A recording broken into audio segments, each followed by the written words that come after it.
ওই জাহান্নামের আযাব ছাড়া মনে হয় তোমার সিনাটা ঠান্ডা হবে না রে বাবা। আল্লাহু আল্লাহ। আরে কার জন্য পাগল হইলা?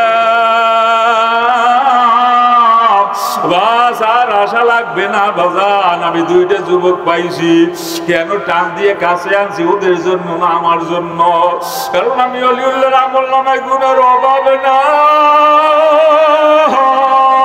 কিয়ামতের ময়দানে যখন এই যুবক মাওলা জান্নাতে রওনা দেবে, এই যুবকেরা আমি অলিউল্লাহরে ভালাইয়া যাইতে পারবে না।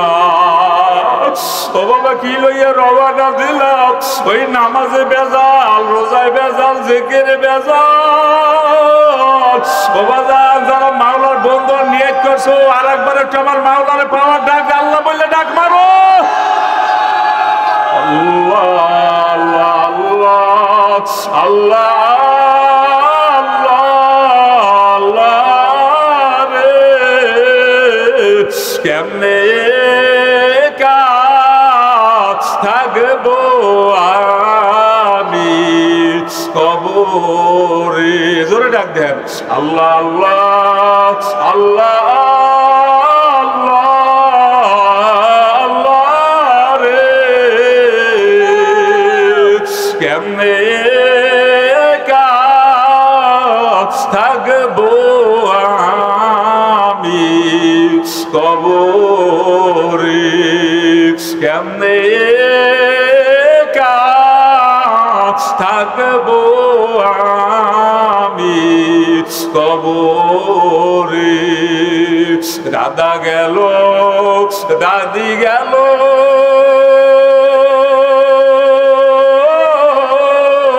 কেউ তো ফিরে এলো না। আমিও যাব, আপনিও যাবেন, আর তো ফেরা হবে না। চলো মুসাফির বাদো গাঠরি, এই দেশ ভালো লাগে। আল্লাহর হাবিব সাল্লাল্লাহু আলাইহি ওয়াসাল্লাম যেই দিন দুনিয়ার ভিতরে আসলেন, 40 বছর বয়সে নবুয়তি পেলেন। 40 বছর নবুয়তি পাওয়ার পর আগে যত ধর্ম ছিল সব হইল স্টপ, ওইটার চলমান নাই। আল্লাহর রাসূলের নবুয়তি পাওয়ার পর থেকে কিয়ামত পর্যন্ত যত মানুষ ইতিপূর্বে ছিলেন, বর্তমানে আছে, ভবিষ্যতে আসবেন, মাওলার জান্নাতে যাইতে হইলে হিন্দু ধর্ম মান্য তো জান্নাতে যাওয়া যাবে, ইহুদিবাদ মান্য তো জান্নাতে যাওয়া যাবে, নাসারা ধর্ম মানলে তো আমার মাওলা খুশি হবে না, ইসলাম ধর্ম মানলে আমার আল্লাহ খুশি হয়। ইসলাম ধর্ম মানলে আমার মাওলা খুশি হয়। যদি আপনি আমি জান্নাতে যাইতে চাই, ওবাজান ইসলামকে মানা লাগবে। ওবাজান অনেক আল্লাহর বান্দা আমাদের দেশে আছে, অনেক পীরের দরবার, যে যার ধর্ম পালন করিয়া এই স্রষ্টার সান্নিধ্য অর্জন কর। জোরে কন নাউজুবিল্লাহ। না বাজান, হিন্দু ধর্ম যদি কেউ লালন করে, পালন করে, আমার আল্লাহ খুশি হয় না, ভগবান হইতে পারে। কেউ যদি বাজান ইহুদি ধর্ম পালন করে বা লালন করে, গড খুশি হইতে পারে, আমার আল্লাহ খুশি না। আমার আল্লাহরে খুশি করতে হইলে বাজান নামাজ পড়ার দরকার আছে না নাই? রোজা রাখা, পর্দা করা, জিকির করা। রাসূলের খুশি করতে হইলে সুন্নাত তরিকা অনুযায়ী চলা লাগবে কি লাগবে না?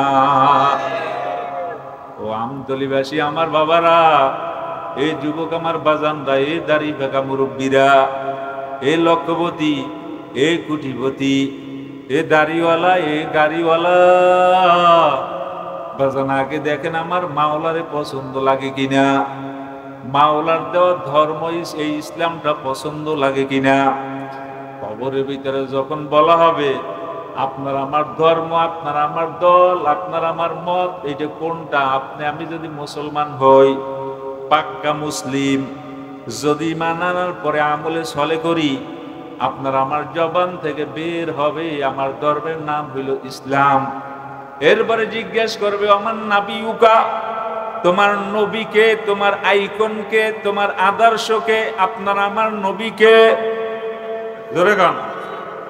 আপনার আমার নবীর নাম হইল জনাবে রাসূল করিম সাল্লাল্লাহু আলাইহি ওয়াসাল্লাম। হাদিসের মধ্যে আসছে অন্য রিওয়ায়াতে, ওই আল্লাহর বান্দার কবর থেকে সোনার মদিনা পর্যন্ত একটা সুড়ঙ্গ হয়ে যাবে। আল্লাহ রসুলকে দেখাবার পরে বলবে কুল মান হাযার রাজুল, বলো এই ব্যক্তিকে যার ভিতরে রসুলের সুন্নাত আছে, যার ভিতরে নামাজ আছে, ইমানের নূর আছে, মাথায় টুপি দিত, লম্বা জামা, মুখের মধ্যে দাড়ি, ওযুর আগে মেসওয়াক করত, বাজান মসজিদে সুন্নত অনুযায়ী ঢুকত, সর্ব সেক্টরে রসুল আদর্শ মানছে। ওই আল্লাহর বান্দা দেখার সাথে সাথে বলবে হাযান নবী, জোরে কোন সুবহানাল্লাহ। ডাক দিয়ে বলবে হইল আমাদের নবী জনাবে রাসূল করিম সাল্লাল্লাহু আলাইহি ওয়াসাল্লাম। তিনটা প্রশ্নের জবাব যখন আল্লাহর বান্দা দিতে পারবে, আসমান থেকে গায়েবী আওয়াজ আসবে, সাদাকতা আবদি, আমার বান্দা সত্য বলছে। ও ফেরেশতারা, আমার বান্দার কবরে জান্নাতের বিছানা বিছাইয়া দাও। আর যদি বাজান কেউ তিনটা প্রশ্নের জবাব দিতে না পারে, আহারে আসমান থেকে আওয়াজ আসবে, বান্দা মিথ্যু, আর প্রশ্নের জবাব হয় নাই, আর কবরে জাহান্নামের একটা সুড়ঙ্গ খুলিয়া দাও। এ যুবক আমার বাবারা, এ দাড়ি ভাগা মুরব্বীরা, এ শিক্ষিত আমার বাবারা, বাজান আমার উপরে রাগ কইরো না। তাহলে কবরের ভিতরে ভাষা হবে আরবি, কিয়ামতের ময়দানে ভাষা হবে আরবি। অনেক আল্লাহর বান্দা বলেন হুজুর নামাজও করি, রোজাও রাখি, রসুলের সুন্নত মানি, হুজুর আমি তো আরবিতে কথা বলতে পারি না। বাবাজান, আপনি আরবিতে কথা বলতে না পারলেও কবর থেকে অটোমেটিকলি আমার আল্লাহ আপনার জবান থেকে আরবি বাইর করিয়া দেবে। কিয়ামতের ময়দানে আপনি ফেরেশতাদের কথা বলবেন আরবিতে, জান্নাতে যাবেন। এই মূর্খরা, অনেক আল্লাহর বান্দা আছে বাংলাও ভালো করে বলতে পারে না, আছে না নাই, মোনাজাত দেয় আরবি মোটেও জানে না। আল্লাহর বান্দা হাত দুইটা জাগাইয়া ওই ভাঙ্গা ভাঙ্গা কণ্ঠ, এরপরে সহি বাংলার দ্বারা দোয়া করে, আল্লাহ তুমি আমারে মাফ করো। অনেকে আমার বলেন, বলে আল্লাহ তুমি মোরে মাফ করো। এ মূর্খরা, গাফরান লাগবে না, মাওলার ইবাদত বন্দেগীর ভিতরে বাজান তোমার জীবনটারে কাটাও। জান্নাত যদি আমার মাওলা দান করে, এবাজান ভালো কইরা বোঝেন, বেশি চালাকি ভালো না। বর্তমান দেখা যায় যারা নামাজি, যারা রোজাদার, যারা জাকিরিন, যারা শাকিরিন, আল্লাহওয়ালা অধিকাংশ গরিব। মসজিদে নামাজের জন্য যায় অধিকাংশ গরিব, রোজা রাখে অধিকাংশ গরিব, জাকিরিন শাকিরিন অধিকাংশ গরিব। ধনীরা সময় পায় না, সময় পাইল আসুন দিয়া বইসা মাতাডারে ডাইনের বামে ঘুরাইয়া লা ইলাহা ইল্লাল্লাহ এর জিকিরটা করা কিন্তু অত সহজ না। এ গরিব আমার বাবারা, ঘাবড়াইয়েন না। আল্লাহর হাবিব সাল্লাল্লাহু আলাইহি ওয়াসাল্লাম বারবার দোয়া করতেন, আল্লাহ গো জমিনের ভিতরে যতদিন রাখেন আপনি আমাকে গরিবী হালতে রাখেন, মৃত্যুটা গরিবী হালতে দিয়েন। আল্লাহ কিয়ামতের ময়দানে গরিবদের সাথে আমার হাসর কইরেন, জোরে কোন সুবহানাল্লাহ।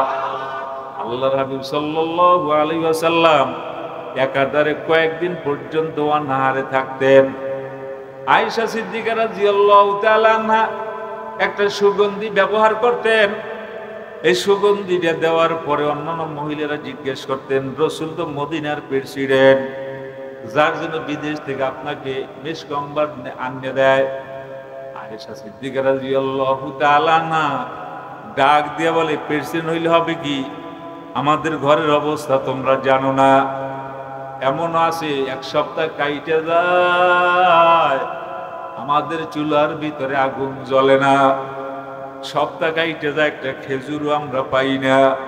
বলে এগুলো পাইলে কই? বলে এইটা কোনো মিসকম্বর না, আল্লাহর হাবিব যখন নাকি বাহির থেকে বাসায় আসে, আল্লাহ রসুল ঘর্মাক্ত হইয়া যান। আহারে তার মাথা, তার কপাল, তার গুরু বাইয়ে বাইয়ে গাম করে, কচিনে করে।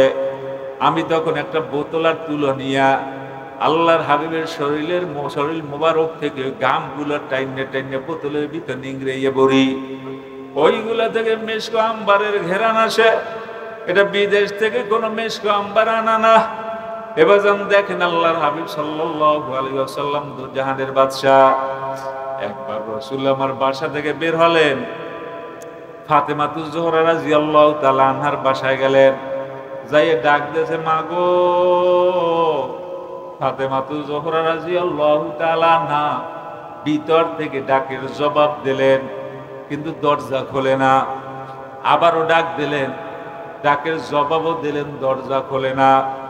আবারও ডাক দিলেন, আওয়াজ দিল। রসুল আমার ডাক দিয়ে বলেন, দরজা খোলো না কেন? ভিতর থেকে ফাতেমাতুজ জোহরা রাদিয়াল্লাহু তাআলা আনহা ডাক দিয়ে বলে, বাবা, আমার শরীরে পর্যাপ্ত কাপড় নাই, যে কাপড় দ্বারা সম্পূর্ণ আবৃত্তি হইয়া আপনার জন্য ঘরের দরজা খুলব। এই জন্য আমি ঘরের দরজা খুলি না। আল্লাহ হাবিব সাল্লাল্লাহু আলাইহি ওয়াসাল্লাম নিজের কাঁধের থেকে চাদরটা ভিতরে পাঠাইয়ে দিলেন। ডাক দিয়া বলে, মাগো, এই চাদর দ্বারা তোমার শরীরের আবৃত্তি কইরা আমার জন্য ঘরের দরজাটা খুলিয়া দাও। ফাতেমাতুজ জোহরা রাদিয়াল্লাহু তাআলা আনহা চাদর দ্বারা শরীরের আবৃত্তি কইরা আল্লাহর রাসূলের জন্য ঘরের দরজাটা খুলে দিলেন। রাসূল আমার ভিতরে প্রবেশ করলেন। ফাতেমাতুজ জোহরা রাদিয়াল্লাহু তাআলা আনহার চেহারার দিকে তাকাইয়া রাসূল আমার বলে, মাগো, তুমি অসুস্থ, আমারে কেন খবর দাও নাই? তোমার চেহারাটা তো মলিন দেখা যায়, শুকাইয়াও তো গেছো। ফাতেমাতুজ জোহরা রাদিয়াল্লাহু তাআলা আনহা ডাক দিয়া বলে, বাবা, আমি অসুস্থ না। বলে, তোমার চেহারার ভিতরে মলিনতা কেন? ডাক দিয়া বলে, ইয়া রাসূলুল্লাহ, ইয়া হাবিবাল্লাহ, আজকে 1 নয় 2 দিন পর্যন্ত আমার বাসায় কোনো খানা নাই। অনাহারে থাকার কারণে আমার চেহারাটার মলিনতা, আমি শুকিয়ে গেছি, রোগী রোগী মনে হয়। আল্লাহর হাবিব সাল্লাল্লাহু আলাইহি ওয়াসাল্লাম হাসান হোসেন রাদিয়াল্লাহু তাআলা আনহুমাকে বড় মায়া করতেন, মহব্বত করতেন, ভালোবাসতেন। এইবার ফাতেমাতুজ জোহরা রাদিয়াল্লাহু তাআলা আনহাকে ডাক দিয়ে বলে, মাগো, তাহলে বলো আমার হাসান হোসাইন কি অনাহারে? ফাতেমাতুজ জোহরা রাদিয়াল্লাহু তাআলা আনহা ডাক দিয়া বলে, হ্যাঁ, তারা অনাহারে। বলে, তারা কই? বলে, এই জায়গা থেকে নাইমে কোন দিকে গেছে জানি না। বলে, কি হয়েছে? বলে, গতকালকে রাত্রে ঘুমাবার আগে আমার গলা ধরে বলে, মাগো, সহ্য করতে পারি না, জলদি খাবারের ব্যবস্থা করেন। আমি বলছি, তোমরা ঘুমাও, সকাল বেলা দেখি কোনো ব্যবস্থা হয় কিনা। সকালে ঘুমের থেকে জাগলো, ক্ষুধার্ত, আসে 2 ভাই 2 দিক থেকে আমার গলাটা জড়াইয়ে দইরে কান্দে আর বলে, মাগো, মনে হয় আর বাঁচবো না, মনে হয় মারা যাব। মাগো, জলদি করে খানার ব্যবস্থা করেন। আমি রাগ হয়ে 2 ভাইরে 2টা চর মারছি। 2 ভাই গলা গলি দইরে কাঁদতে কাঁদতে এই দরজা থেকে বাহির হয়ে এই দিকে চলিয়া গেল। কোথায় গেছে জানি না। আল্লাহর হাবিব সাল্লাল্লাহু আলাইহি ওয়াসাল্লাম বাসা থেকে বের হলেন। ডাক দিয়ে বলে, মাগো, হাসান আর হোসেনের কেন মারলা? আমি মুহাম্মাদুর নবী তো সহ্য করতে পারি না। হাসান হোসেনের এমন মায়া মোহাব্বত রাসূল আমার করতেন। একদিন হাসান এবং হোসেন রাদিয়াল্লাহু তাআলা আনহুমা 2 ভাই আল্লাহর রাসূলের কাছে এসে গলা জড়াইয়ে ধরে বলে, নানু, আমরা গরিব, আপনি ধনী। বলে, কেন? বলে, নানা, আপনার ঘোড়া আছে, আমাদের তো ঘোড়া নাই। আর একবারে হাসান এবং হোসেন রাদিয়াল্লাহু তাআলা আনহুমা ডাক দিয়া বলেন, নানু, বলেন তো আপনি ভালো না আমি ভালো? আল্লাহর রাসূল ডাক দিয়া বলে, আমি মনে হয় ভালো। বলে, না। বলে, কেন? বলেন, নানু, আপনার নানার নাম কি? আমার নানার নাম তো এই, কেউ তো চেনে না। আমার নানার নাম শুনবে? বলে বলো। ডাক দিয়ে বলে আমার নানার নাম হইল মুহাম্মদ। আমার নানা কেন্টার দুনিয়ার সবাই চেনে। নানু তাহলে বলেন আপনি ভালো না আমি ভালো? বলে তাহলে তো তোমরা ভালো। আবার জিজ্ঞেস করে নানু আপনি ভালো না আমরা ভালো? বলে আমি তো মনে হয় ভালো। বলে আপনার বাবার নাম গোকন? বলে আমার বাবার নাম হইল আব্দুল্লাহ। বলে আপনার বাবা আব্দুল্লাহ রে কেউ অত ভালো সেইভাবে চেনে না, আমার বাবারে চেনেননি। আমার বাবা আখিরি জমানার নবীর জামাই। এই যুবক আমার বাবারে, দাড়ি বাগা মুরব্বীরে, লক্ষপতি কোটিপতি আমার বাবারা, কোন নবীর উম্মত আপনি আমি হইলাম? বাজান আপনার আমার হুঁশ নাই, জ্ঞান নাই। যদি আপনার আমার ভিতরে হুঁশটু থাকতো বাজান, কোনোদিন তো দাড়িতে পোস্ট লাগাইতে পারো না। আল্লাহ রাসূল সাল্লাল্লাহু আলাইহি ওয়াসাল্লাম তার কাছে এবার হাসান হোসেন রাদিয়াল্লাহু তাআলা আনহুমা তারা ডাক দিয়ে বলে নানু আপনার ঘোড়া আছে? বলে হ্যাঁ। বলে আমরা তো গরিব, আমার ঘোড়া নেই, আমার বাবারও তো ঘোড়া আছে, আমার ঘোড়া দেন। বলে তোমরা ছোট মানুষ, ঘোড়া লাগবে না। বলে না ঘোড়া আমার লাগবে, ঘোড়ার পিঠে উঠবো। বলে এখন ঘোড়া, ছোট ঘোড়া কোথায় পাবো? বলে আপনি একটু দূরে পড়িয়ে যান, আমরা আপনার পিঠে উঠবো। আল্লাহর হাবিব সাল্লাল্লাহু আলাইহি ওয়াসাল্লাম উদ্বুর হয়ে গেলেন। হাসান এবং হোসেন দুই ভাই লাফ দিয়ে আল্লাহর হাবিবের পিঠে উঠলেন। এইবার দুই ভাই ওই জায়গায় উঠিয়া ডাক দিয়ে বলে নানু আপনার ঘোড়া কি সামনে যায় নাকি হাঁটে নাকি? বলে হ্যাঁ। আমাদের ঘোড়া তো লড়েও না, সামনে যান। আল্লাহর রাসূল হাঁটা শুরু করে দিলেন। হাসান হোসেন রাদিয়াল্লাহু তাআলা আনহুমা বড় খুশি যে আমাদের ঘোড়া বড় দামি। এবার ডাক দিয়া বলে না না আপনার ঘোড়া কি বলে? বলে হ্যাঁ। আমাদের ঘোড়া তো বলে না। এইবার আল্লাহর রাসূল জবান থেকে ডাক দিয়েছে আল্লাহ। আর যখন নাকি আল্লাহ বইলেন রাসূল আমার ডাক দিল, আমার আল্লাহ জিবরাইলকে পাঠাই যে জিবরাইল জলদি যাও, আমার নবী যেন দ্বিতীয়বারে ডাক দেয় না। আবার যদি আমার নবী ডাক দেয়, একটা উম্মতেরও আমি জাহান্নামে দিতে পারবো না। এই আমতলীবাসী আমার বাবারা, এই যুবক আমার বাবারা, এই দাড়ি বাঁকা মুরব্বীরা, আহারে দাড়ি বাঁকা মুরব্বীদের চোখে পানি, আমার যুবক বাজানদের চোখে পানি। সময়টা বড় মূল্যবান, বড় দামি। আমার মনে হয় এই মুহূর্তে যদি আপনি আমি আমার আল্লাহরে আল্লাহ বইলে ডাক দিতে পারি বাজান, আমার বিশ্বাস আপনার আমার ডাকটা বিফলে যাবে না রে বাবা। এই আমতলীবাসী আমার বাবারা করে পারবানি আমার আল্লাহর একবার আল্লাহ বইলা ডাক দিতে। নামে উরা বরজবানা মিরাওয়াত আর বানু মো আজাসলে জুয়ে শাওয়াত সিনাকে বা নাইতে পারলে কোহে তোর মাওলার নূরে হইয়া যাবি নূরে নূর। জবান হলো আল্লাহ বলো মোমেনো,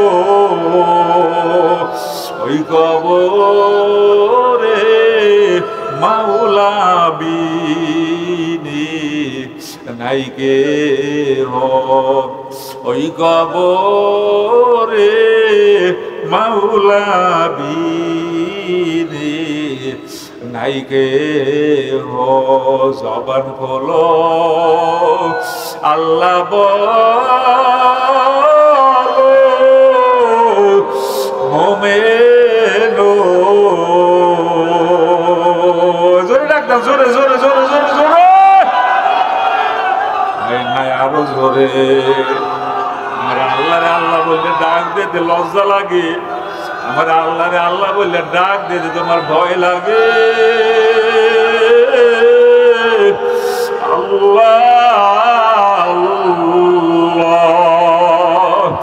যার ভিতরে কালেমার নূর আছে, যার অন্তরের ভিতরে মাওলার মায়া আছে, মোহাব্বত আছে, ওই আল্লাহর বান্দা সহ্য করতে পারবে না।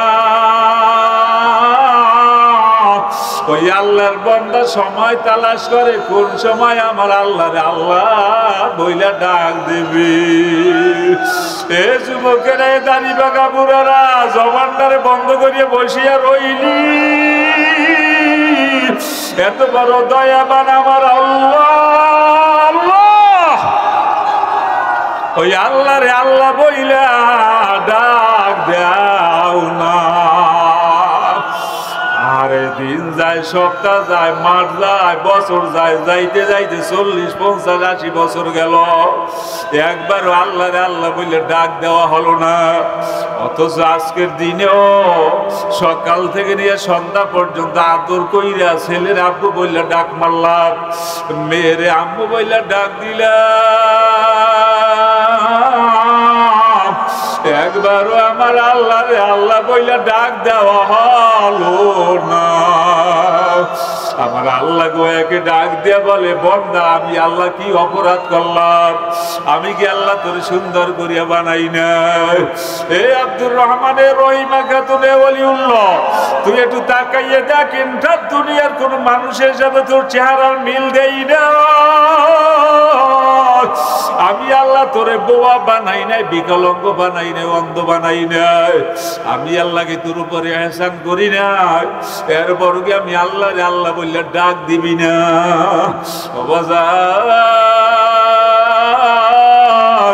ও ভাই, আমার মাওলার আল্লাহ বললে ডাক দেওয়ার পর অনেক আল্লাহর বান্দার চোখ বাইয়ে বাইয়ে পানি পড়ে। এই দাড়ি বাঁকা বুড়ারা পানি পুইছো না, দাড়ি পর্যন্ত যাইতে দাও। আহারে, রসুল আমার বলছে, বুড়াদের চোখের পানি আমার আল্লাহ সহ্য করতে পারে না।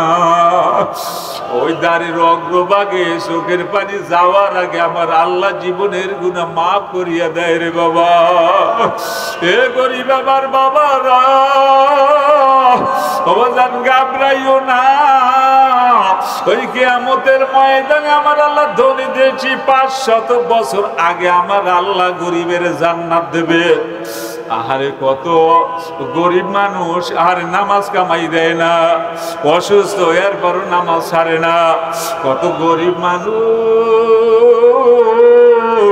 বাবাজান দেখবেন ভালো খানা নাই, খানার ব্যবস্থা নাই, আর পুরো রাত্রে মরিচ পুরিয়া ভাত খাইয়া এরপর রোজা রাখে, রোজা কামাই দেয় না।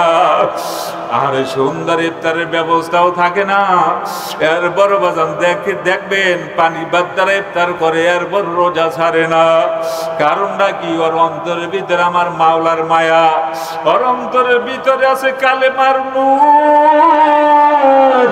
এ যুবকেরা, এ দাড়ি পাকা মুরব্বীরা, আমার আল্লাহরে আল্লাহ বললে ডাক দেওয়ার পরে যার সিনার ভিতরে অন্তত মজা লাগছে, যার চোখ বাইয়ে বাইয়ে পানি পড়ে, আর এক শ্রেণীর মানুষ আছে ওর কলিজার মধ্যে ধাউ দাউ ধাউ দাউ করে আগুন লাগিয়া গেছে। ওই আল্লাহর বান্দা তালাশ করে, আমার মাওলাই কই, কোন জায়গায় গেলে আমি আমার মাওলারে পাবো রে? আল্লাহ আল্লাহ, চোখের পানি ছাড়ো,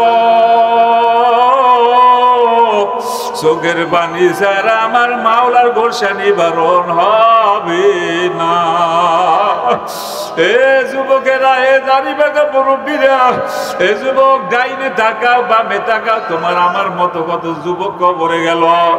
ও দাড়ি বাঁকা বাবারা, আপনার মতো কত মানুষ অন্ধকার কবরে গেল। ও বাজান, অনেকের মা নাই, বাবা নাই, জোরের ভাই নাই, জোরের বোন নাই। ও বাজান,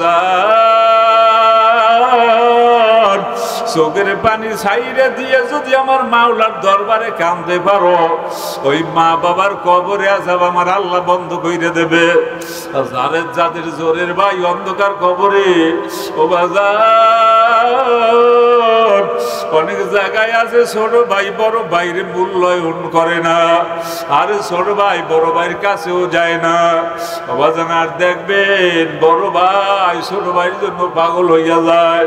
আবার অনেক জায়গায় আর উল্টাও দেখা যায়, তুমি ভাইয়ের কত বিরোধিতা করলে এরপরও তো ভাই তোমার বিরোধিতা করে না। অনেক আল্লাহর বান্দা ভাইয়ের বিরুদ্ধে মামলা করে, কিন্তু ওই ভাই বরদাস্ত করিয়া যায়। বাজান যখন নাকি নবী ইউসুফ আলাইহিস সালাতু ওয়াস সালাম তার কাছে তার 10 ভাই গেল তেরা নানার জন্য, এইবার 10 ভাইরে বসাইয়া পরিচয় দেয় না। আল্লাহর নবী ইউসুফ আলাইহিস সালাম তাদের ঠিক পাইছে, তার ভাইরা ঠিক পায় না। এইবার বসাইয়া জিজ্ঞাসা করে তোমাদের বাড়ি কই? বলে আমাদের বাড়ি হইল কেনানে। বলে কেনানের মধ্যে একজন নবী ছিল, তার নাম হইল হযরত ইয়াকুব, জীবিত আসেনি। ডাইরেক্ট বলে না যে আমার বাবা কেমন আছে। এ বাবা ইউসুফ আলাইহিস সালাতু ওয়াস সালামের সিনার মধ্যে আগুন লাগছে, আমার মাওলার নির্দেশ নাই পরিচয় দিতে পারে না। আরে তারা বলে হ্যাঁ ভালোই আছে, তবে অত ভালো না, অন্ধ হয়ে গেছে। বলে কেন? বলে আমাদের এক ভাই ছিল, তার নাম ছিল ইউসুফ, জঙ্গলের বাঘে খাইছে। ওই ইউসুফের সঙ্গে কাঁদতে কাঁদতে অন্ধ হইয়া গেল। আল্লাহ বলে বাবা এখনো দরজা থেকে ঘরে আসে নাই। বলে কেন? বলে যখনই বলি বাড়ি চলো, তখনই বলে আমি আমার বাবা ইউসুফের না নিয়ে বাসায় যাব না। ওই রাস্তা দিয়ে যেই যায় জিজ্ঞাসা করে কে যাও হে পথিক, আমার বাবা ইউসুফের খবর আসেনি। আরে সবাই বলে জানি না। এই কয়েকদিন আগে, কয়েক বছর আগে এক পথিক রাস্তা দিয়ে যাইতেছে, এক যুবক হঠাৎ করে আসে, টের পাইয়া ডাক দিছে পথিক কে যাও, আমার বাবা ইউসুফের কোনো খবর আসেনি। ওই আল্লাহর বান্দা বাবা জানের কাছে আসছে, আসার পরে বলে হে আল্লাহর নবী ইয়াকুব, ইউসুফ নবীর সংবাদ নাই, তবে মিশরের জেলখানা থেকে এক যুবক সালাম জানাইছে। আমার বাবা একটা চিৎকার মারিয়া বলছে ওই সালাম থেকে হযরত ইউসুফের ঘেরান পাওয়া যায়। আরে ওই যুবক ডাক দিয়ে বলছে আল্লাহর নবী ইয়াকুব, বিনা অপরাধ ওই যুবক জেলখানায় আছে, দোয়া চাইছে। হযরত ইয়াকুব আলাইহিস সালাম ডাক দিয়া বলে বাবা এই বনে আমার ইউসুফ সেদিন বেশি দূরে না, আমার বাবারে আমার আল্লাহ আমারে কোলে ফিরাইয়া দেবে। ও বাবা, যারা সন্তানরা যারা বাবা থেকে দূরে গেছো, ওই বাবার নামাজ পড়ে কান্দে, আল্লাহর দরবারে কান্দে, আল্লাহ আমার সন্তানটারে আমার বুকে ফিরাইয়া দাও। তুমি তো বাবা চেনো না, মা চেনো না। যাদের মা বাবা অন্ধকার কবরে, তাদের কলিজার মধ্যে আগুন লাগছে, বাসায় যাবা মাকে মা মা বলিয়া ডাক দেবা, বাবা না, ওই বাবারে বাবা বাবা বলিয়া ডাক দিব, ওই এতিমার বাবা না। ওরে বাবা যে কি জিনিস, মা যে কি জিনিস, যাদের আছে তারা বুঝবা না, আর যাদের বাবা নাই ওরা বোঝে। ওই বাবা যে কত বড় ঢাল ছিল, যাদের মা বাবা অন্ধকার কবরে, ওই মা বাবার জন্য একটা বড় চোখের বাড়ি ছাড়ো। আর আমার মাওলার দরবারে কাঁদো। রাসূল আমার জীবনে বাবারে বাবা বললে ডাক দিতে পারে না। 6 বছর বয়সে তার মাও দুনিয়া থেকে বিদায়। কাজী আমতলীবাসী আমার বাবারা, ওরে দলাদলি ছাড়ো, ভেদাভেদ ছাড়ো, আমার মাওলার বন্ধু হও। এইবার আমি জানবার চাই আজকে থেকে কারা কারা আমার মাওলার বন্ধু হওয়ার নিয়ত করতে পারো। ওই কয়টা যুবক একটু দাঁড়াই থাকবে, আল্লাহু আকবার বলিয়া দাঁড়াইয়া যাও, দাঁড়াইয়া যাও। আল্লাহ আলহামদুলিল্লাহ বললা বসো। ও বাজান, আমার কাজ আমি কমপ্লিট করলাম, আমার মাওলার কাজ হইল বাকি। ও বাজান, এইবার সবাই দাঁড়াবেন না, কয়েকটা দাড়ি কামান্য যুবক অথবা নামাজ পড়েন নাই, আজকে নিয়ত করছেন মাওলার বন্ধু হওয়ার জন্য, তারা একটু আবার একটু দাঁড়াইয়া যাও। ওই কয়টা যুবক একটু লাভ দিয়া দাঁড়াও, যুবকেরা দাঁড়াও। ওরে কারা মাওলার বন্ধু হবা, আমি আল্লাহর দরবারে দোয়া করব যে আমি মাওলার বন্ধু হওয়ার নিয়ত করছি। একটা যুবক একটু লাভ দিয়া দাঁড়াই আমার কাছে আসো, আমি দোয়া করিয়া যাব। কে আসো? ও বাজান, মাওলার কালামের নূর তোমার সিনাই কি বাবা যায় না? ওই জাহান্নামের আযাব ছাড়া মনে হয় তোমার সিনাটা ঠান্ডা হবে না রে বাবা। আল্লাহু আল্লাহ। আরে কার জন্য পাগল হইলা? বাস আর আশা লাগবে না বাজান, আমি দুইটা যুবক পাইছি, কেন টান দিয়ে কাছে আনছি ওদের জন্য না আমার জন্য, কারণ আমি অলিউল্লাহর আমলনামায় গুনার অভাবে না। কিয়ামতের ময়দানে যখন এই যুবক মাওলা জান্নাতে রওনা দেবে, এই যুবকেরা আমি অলিউল্লাহরে ভালাইয়া যাইতে পারবে না। ও বাবা, কি লইয়া রওনা দিলাম? ওই নামাজে বেজাল, রোজায় বেজাল, জিকিরে বেজাল। ও বাবা, যারা মাওলার বন্ধু নিয়ত করছো, আর একবার একটু আমার মাওলারে পাওয়ার ডাক, আল্লাহ বললে ডাক মারো। আল্লাহ আল্লাহ আল্লাহ আল্লাহ। কেমনে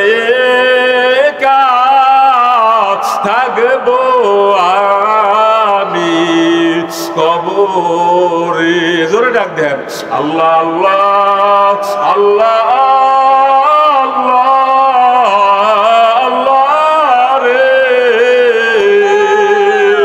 কেমনে থাকবো আমি কবরে? কেমনে থাকবো আমি কবরে? দাদা গেল, দাদি গেল,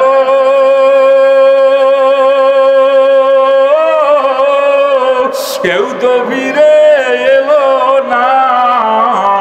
আমিও যাব, আপনিও যাবেন, আর তো ফেরা হবে না। চলো মুসাফির বাঁধো গাঠরি, এই দেশ ভালো লাগে না। দেশেরই মানুষ দেশেতে যাব, এই দেশে আর রব না। যাদের চোখে পানি বাইরেছে গাবরান লাগবে না রে বাবা, আমল নামায় গুনাহ আমার মাওলা মাফ করিয়া দিয়েছে। ওই জাহান্নামের ভয় পাওয়া লাগবে না, আমার আল্লাহ জান্নাতের দরজাটা ওপেন করে দিয়েছে। এই যুবকেরা ঘাবড়ানো লাগবে না, আমার মাওলা 70,000 নূরের পর্দা উঠাইয়া দিয়া আমার আল্লাহ গোয়াকে ডাক দে, বলে আয় আয় ও বান্দা, তোর জন্য জান্নাত রেডি করা। এরপর কি বাবা গুনার কাজ করবা? এরপর কি নামাজ ছাড়বা? না বাজান, নামাজ ছাইরো না, রোজা ছাইরো না। ও আমতলীবাসী আমার বাবারা, এরপরে যদি বলে হুজুর নামিয়ে পাও ধরেন, পাও ধরলে নামাজ আর ছাড়বো না, হুজুর নামিয়ে পাও ধরলে রোজা আর ছাড়বো না, হুজুর নামিয়ে যদি পাও ধরেন জিকির আর ছাড়বো না, বাবাজান নামিয়ে পাও ধরতে রাজি, এরপরও আমার মাওলারে বইল না। আপনি আমি মার গর্ভের মধ্যে ছিলাম, আমার মাওলা আপনারা আমারে বলে নাই, জমিনে ছাড়ছি, এরপর আমার মাওলা বলে নাই। রকমারি মাছ, রকমারি ফল, রকমারি শাক সবজি আমার মাওলা খাওয়াইলো, কবরে গেল আপনাকে আমাকে আমার মাওলা বলবে না। কাজীবাজান মাওলার বন্ধু হও, এরপরে মাওলার কবরে যাইও, এছাড়া